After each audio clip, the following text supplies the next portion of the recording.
Hi and welcome to another story, and today we have part 7 of Birthday Boy by David Baddiel, continuing from chapter 32, A Feeling. Charlie, said Vicky, turning the TV down on the remote control. Said Charlie. Do you mind checking on the kids? Charlie glanced over to his phone lying on the coffee table. It's past 10 o'clock, he said. They'll be fast asleep. Yes, said Vicky. So they're not babies. Why do you want me to check on them? I don't know, just a feeling. Charlie looked at his wife. Really, love? You know, I've always been happy to go along with your feelings, but in general, I think there's more important things to do with our time than whatever our feelings tell us to do. I think it might be time to grow up and base our life on facts and reason, and not whatever you mean by a feeling. Fine, said Vicky, getting up. If you don't want to miss a second of Match of the Day, I'll do it. No, said Charlie crossly. Don't worry, I'll go. And he leapt up with a stride that said, OK, then I'm going to prove a point to you, even though I really want to keep watching TV, and walked out of the living room. 4 minutes later, he came back again and said, darling? Yes? I think your feeling may have been right. Chapter 33. The one thing you definitely need on a dangerous secret mission. The skateboat slowed down as the streets became less steep. Sam stuck to the pavement. He knew he wasn't supposed to skateboard there, but it was obviously safer than the road, and at this time of the night, there were hardly any pedestrians. In fact, it was almost too safe, because now they were virtually not moving at all. OK, he said to Ruby, get your broom out. Pardon? You remember? Well, you can see there's a broom held inside the ropes, 2 of them, one on either side. Yes? Sam lifted the broom nearest him out of its rope harness and pointed it to the other one. Get that one out. We need some elbow grease to get us through this bit. Elbow? Hold it at the top and push, like this. He demonstrated, leaning over and pushing away from the ground with the brush of the broom. The skateboard moved, although not in a straight line. You have to do it at the same time, otherwise we'll go round in a circle. Ruby took out the broom on her side. All right, she said, although I don't remember when I signed up for the street cleaning. But when she followed his lead and pushed against the pavement with her broom at the same time, it worked. The skateboat picked up speed again, although this time it felt more under control. So Ruby didn't feel the need to scream so loudly or so often. Everything went quiet. All that could be heard was the clop, clop, clop of the wheels as they moved over the paving stones, the whoosh, whoosh, whoosh of the wind around them, the brush, brush, brush of the brooms on the ground, and the squeak, squeak, squeak of the squeak, squeak, squeak of the... What was that squeaking noise? Is that the wheels? Said Ruby. Maybe, said Sam, crouching down to look closely at the area that noise was coming from. Squeak, squeak. Perhaps the skateboard wheels need oiling, or the trucks, he said. Hold on, he added. If we start heading towards a wall again, let me know. Actually, said Ruby, I will. Sam bent down further, and with the ground rushing by his nose, looked underneath the vehicle. There was a short pause. His face went very deadpan. Then he reached underneath as if to adjust something and said, Or perhaps someone decided to come with us. He pulled out from under the skateboat a small fairy creature, who in the light shining down from one of the street lamps was looking at Ruby with quite a strong sense of, if you're going on a dangerous secret mission, the one thing you definitely need with you is a guinea pig. Chapter 34. Altogether a strange sight. Sam stopped the skateboat by putting his foot down hard on the ground. He stared at Spock for a while before handing him to Ruby. How did he get under there? She asked. I don't know, said Sam. Maybe we knocked the cage open as we were carrying the skateboat out. Spock looked at them with quite a strong sense of, yes, you did. It was very traumatic, and I had to run away from the noise, and the only place I could find to hide was between the top bit of wood and the bit of wood with the wheels on it. He had a very expressive face, that guinea pig. What shall we do? Said Ruby. We can't turn back now. No, we can't. Apart from anything, it's downhill all the way to the river, which means it's uphill all the way back home. Ruby paused from thinking about Spock for a second. So, how were you planning to get us home? Sam frowned. Oh, I hadn't really thought that far. Squeak, squeak, squeak, went Spock. OK, let's not worry about it for the moment. He'll just have to come with us. OK, said Ruby. Sam nodded and kicked off. The skateboat moved. Because they'd stopped, and because it was no longer downhill, he really had to put his back into it. 4 kicks down the line. They'd finally built up speed, which left him breathless. That was when he looked around and saw that Ruby had put Spock on top of her helmet. The guinea pig was looking out into the night with quite a strong sense of, this is fun. I think I look like one of those statues of half-naked ladies they used to have on the front of old boats. What are you doing? Said Sam to Ruby. When we turn, I have to move about and grab onto the boards with both hands to shift my weight across. So where else am I going to put him? Sam shook his head, but then suddenly he didn't have time to think about it any more, as he heard the sound of a siren. He looked around. Coming out of the corner at great speed, a corner they were approaching, was a police car. Where, was what Sam felt inside, but it was also the sound of the siren. Sam put his arms back up into the flying position and shouted, "Left!" Ruby moved, still fast, but, because she had a guinea pig on her head, a little more carefully than usual. To the left. If you were walking down the street and watched very closely, you may have noticed that the guinea pig on her head at the same time also leant to the left, and the skateboat turned left into the new street, and there it was. The river. Chapter 35. Keep it zipped. "Calm down, Mrs. Green," said DCI Bryant. "We will find your children." "Yes," said PC Middleton, "even though we've completely failed up to this point to find your father." This made Vicky, who'd been crying hysterically for some time, cry even more. It also made DCI Bryant stare at PC Middleton for some time. PC Middleton nodded to himself. "Have I said something stupid again, sir?" he said. DCI Bryant nodded in turn, gesturing with his head towards Vicky, who now had her face in her hands. "Thought so." "Zip," said PC Middleton, doing the motion across his mouth again. "I don't know what's happening to us," sobbed Vicky. "Our family is falling apart, and we've been trying so hard, making sure Sam has a really nice birthday every day." "Yes, darling," said Charlie, who was sitting beside her, rubbing her back. DCI Bryant sipped his tea, discreetly, waiting for her to calm down. PC Middleton looked on, jotting things down in his notebook. "Any unusual activity or such like?" said DCI Bryant eventually. From your son?" "Well, there is something," said Charlie. "There's been a lot of banging and nailing and general kind of building sounds coming from Sam's room over the last few days." "Right. Have you got that, Middleton?" "Write it down, sir." "We actually asked Ruby to see if she could find out what it was, because Sam wouldn't let us into his room." "Hold on," said PC Middleton, scribbling. "Wouldn't let us into his room." "Don't write us, Middleton."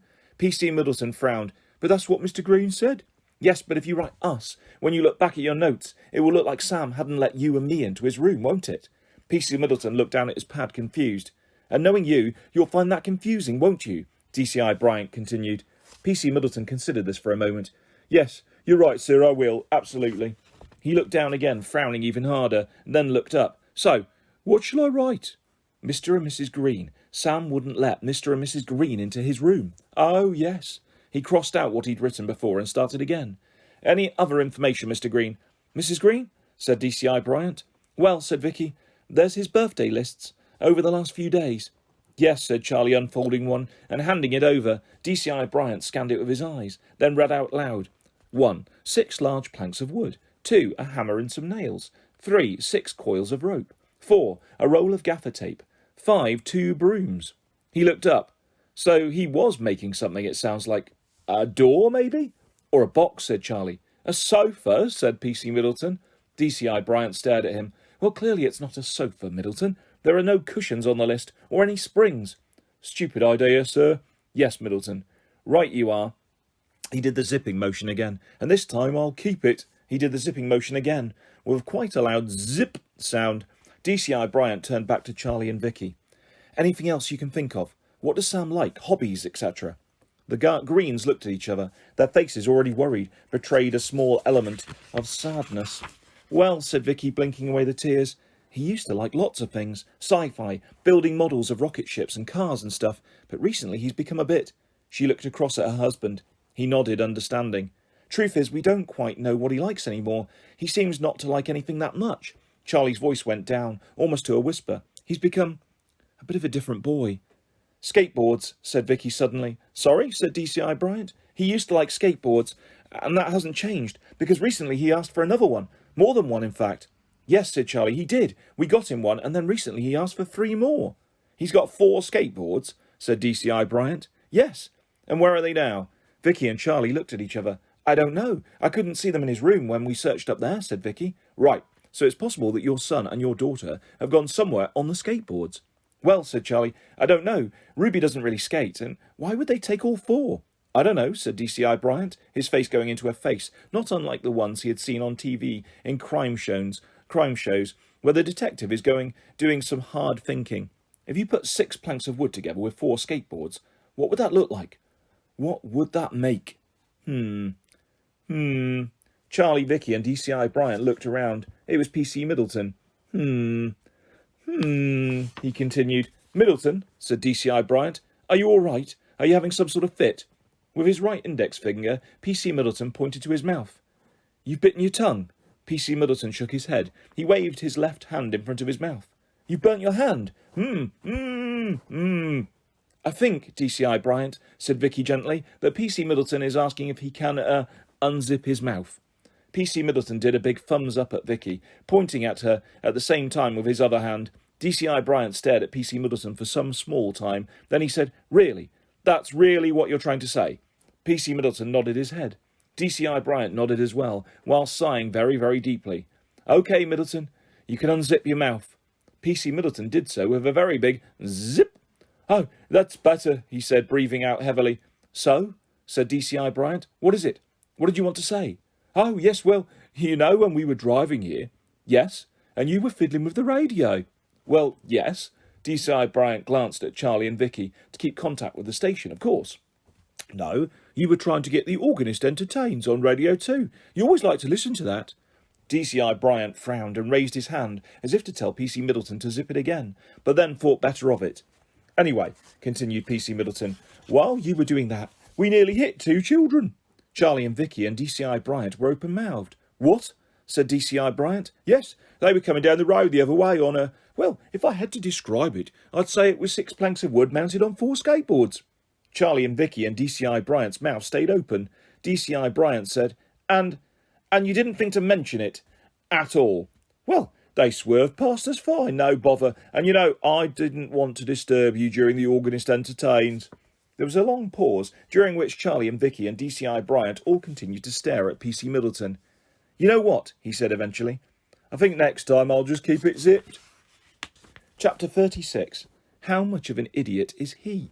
So, when you told me about this plan, Ruby was saying, you said this was a boat. Sam nodded. He was looking out at the river. Slowly he raised the binoscope to his eyes.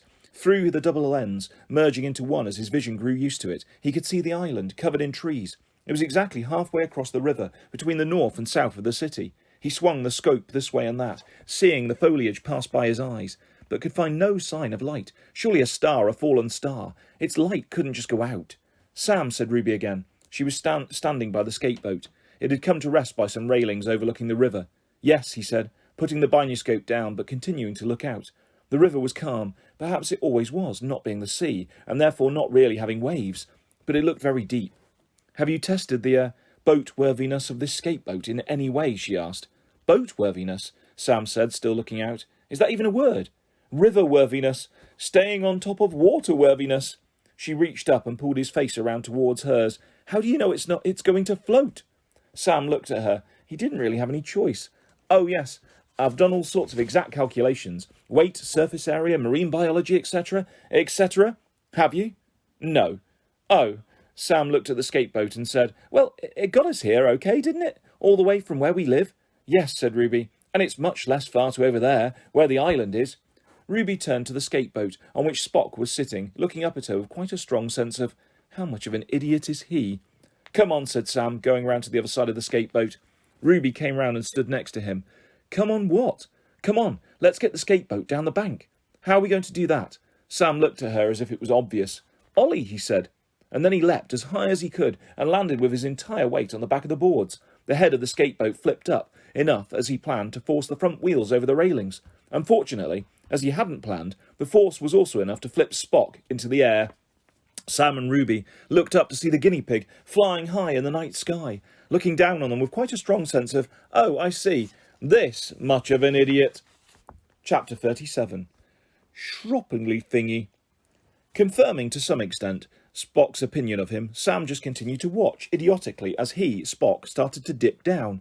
The guinea pig must have reached about 6 metres up, which was both impressive, if you're into watching small rodents take flight, and useful because it gave Ruby, who chose not to just watch idiotically, time to squeeze through the railings and roll down the bank towards the edge of the river. Ruby, shouted Sam, shaken out of his Spock-watching trance for fear of his little sister's safety. Don't go too near the water. Ruby stood up. She was, in fact, standing right by the water, in quite a lot of mud. I'm just trying to catch. Oh, she said. She'd been about to say, and this may be obvious, Spock. She'd been leaning over the river, trying to catch Spock. Unfortunately, Spock landed in the river away from her outstretched arms, with quite a strong sense of plop. Spock! Spock! Now I know what you're thinking. You're thinking, oh my goodness, can guinea pigs swim? Turns out, yes they can. But they don't look very comfortable doing it. A lot less comfortable than fish, and even less comfortable than cats. Spock particularly did not look comfortable in the river. In the middle of the night, his little face poked over the water, with this time a look that didn't say anything strongly. Just panic. Sam! Sam! Shouted Ruby. What are we going to do? She moved towards the water as if about to dive in. Don't! Shouted Sam from above. Okay, let's go. He pushed the skateboat from behind, over the railings. It bumped and cracked as it went over, but got there, sliding down the grassy bank and coming to a halt in the mud right by Ruby. Sam jumped over the railings and ran down the bank. He pushed the skateboat further into the river. Is it going to float, Sam? Is it? Said Ruby. Just believe, Ruby. Believe in the skateboat. Believe in the skateboat. He put his hands on her shoulders, and it will float. Ruby looked at him. Really? She said, raising an eyebrow. I dunno, said Sam, taking his hands off her shoulders. That's the sort of thing people say in films. They both looked out to where Spock was treading water. The skateboat was at that point not visible. It seemed to have mainly submerged. In fact, it may not have deserved the name boat, and would have been better described as just some sinking planks of wood. I don't think the believing is working, said Ruby. But we haven't got anything else at this stage, I'm afraid, said Sam. Yes, said Ruby. I get that. Shall we name it something? What? The skateboat. She looked over at the dark water. It might help. Sam shrugged. What were you thinking? Ruby thought for a second and then said, Schrödinger? Bless you, said Sam. No, that's what I want to call the skateboat. Schrödinger. Sam frowned. Why? He was a scientist. He wrote about physics. He did an experiment about a cat, about how sometimes a cat can be there and not there. Right. Not sure we've really got time for this, Ruby. And poor Spock is... I don't really understand it, to be honest, but I know the skateboat is there, under the water, even though we can't see it. So it's as if the skateboat, like the cat, is sort of there and not there. So, Schrödinger. Sam took a deep breath. His sister was sometimes very confusing, but it wasn't worth arguing. OK, that's its name. Schroppingly thingy. Schrödinger. Whatever. And with that, they both shut their eyes and believed they both focused and concentrated. Sam and Ruby imagined Schrödinger the skateboard floating above the water, sailing easily like it was Noah's Ark. And when they opened their eyes, it was above the water. Schrödinger had come back up again. It worked, Sam. It worked, said Ruby. Yes, to be honest, I prefer to think that's because I designed Schro-Bang-Bang very cleverly to be seaworthy. Who cares? Let's get on. We need to rescue Spock. Chapter 38. Bon Voyage. Ruby was already wading into the river. Sam went after her and, making sure she didn't get too wet, grabbed her by the underarms and lifted her onto the skateboat. In doing so, he himself, however, got completely soaked. The river was very cold, much colder than he expected. Quickly, he got on the skateboat too, which wasn't easy. Every time he put his arms on to push himself onto it, the other side went right up into the air, and the part he was pushing went down into the water. Eventually, he managed it by getting on sideways and rolling his body onto the planks. Are you okay? Said Ruby. Yes, he said, although his teeth were chattering. Now, get your broom. My broom? Yes, he said, picking up his up. But there's no pavement to push against. It's now an oar. Sam dunked his broom into the river. Ruby, understanding, gave him a thumbs up and held hers towards the water too. OK, now when I say row, row. OK, hold on a minute. What? Where's Spock gone? They both looked out. Nothing. Blackness. Where is he? Repeated Ruby frantically. Then, above the quiet lapping of the water against the skateboat, they heard a noise. Scrunch, chew, chew, chew, scrunch. It was coming from behind them. They looked around to see, on the bank, Spock tucking into a manky, muddy apple core. As the skateboat moved away from the shore, Spock looked up briefly from his chewing, with quite a strong sense on his tiny face of bon voyage. Chapter 39. Let's go. So, Middleton, said DCI Bryant, shutting the door of the police car. Where exactly did you see the children on top of their... I'd call it a skateboat, sir. A skateboat, said DCI Bryant, frowning, tasting the phrase. He turned the key. The engine flared, then hummed. OK, anywhere? Where? As we were passing Brackett Wood School, we turned up the road into it, and that was definitely when... The skateboat came down the street? No, that's when you put on The Organist Entertains. DCI Bryant stared at him. He took a deep breath. He turned around. All belted up? Charlie and Vicky, sitting in the back, looking pale and frightened, nodded. OK, let's go, said DCI Bryant, pressing his foot to the accelerator. And that is where we will leave part 7 of Birthday Boy by David Baddiel. I'll be back soon with the next part of this fantastic story, and lots more stories and videos coming your way very soon. If you'd like to subscribe or hit a like, that's always appreciated. Thanks for listening, guys. Take care. Bye-bye.